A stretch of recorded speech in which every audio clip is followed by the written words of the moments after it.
What we did in our previous video, that was the pain and temperature pathway, and that was the lateral spinothalamic tract. Now we are going to study about the anterior spinothalamic tract, which is responsible for carrying the light or crude touch sensations to the post-central gyrus in the brain. The plan is very similar. Now what happens is that you have this first order neuron that is coming from the sensory receptors. The first order neuron now terminates in the butterfly region or the gray matter of the spinal cord. Then from here it goes into the anterior portion of your commissure. So anterior portion of the spinal cord or the anterior portion of the ascending tract. From there it goes upwards into the lower portion of medulla, then into the upper portion of the medulla, then it combines with the lateral spinothalamic tract to form the spinal lemniscus. Now the spinal lemniscus goes into the pons in the posterior region of the pons. Then it goes into the midbrain, then it goes into the region of the thalamus. Now here the second order neuron has terminated.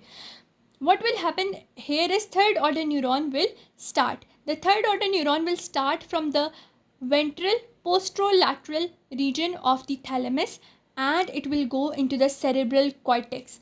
How will it go into the cerebral cortex? The post-central gyrus. But how? By passing through the internal capsule of the internal capsule and the posterior limb of the internal capsule. It goes into this cerebral cortex region. That is the post-central gyrus or the somatosensory pathway. So the pathway is very similar. The main thing that is the first order neuron, then it crosses over to the anterior side, moves upwards, forms second order neuron, terminates at the thalamus, then passes through the internal capsule, posterior limb to reach this spinal cerebral cortex.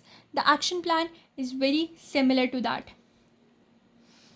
You can also see the words they have been highlighted there. Crossing over obliquely to the opposite side of anterior gray and white commissures within the spinal segment. Then it connects with the lateral spinothalamic tract to form the spinal lemniscus. Then spinal lemniscus goes up.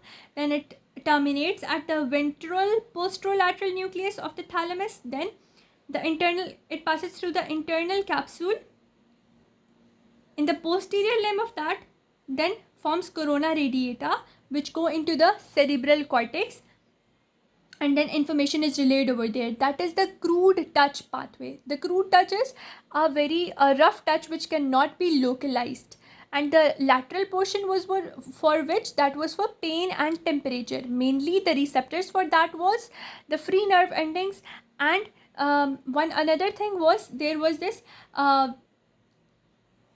tract of the Lescher, but there is no tract of the Lescher here in the crude touch pathway. Rather we have communication with substantia gelatinosa. So the thing that I told you in my first video was there are three pathways of the three white matter tracts, that are the posterior or the dorsal tract, the anterior or the ventral tract, and the lateral spinothalamic tract.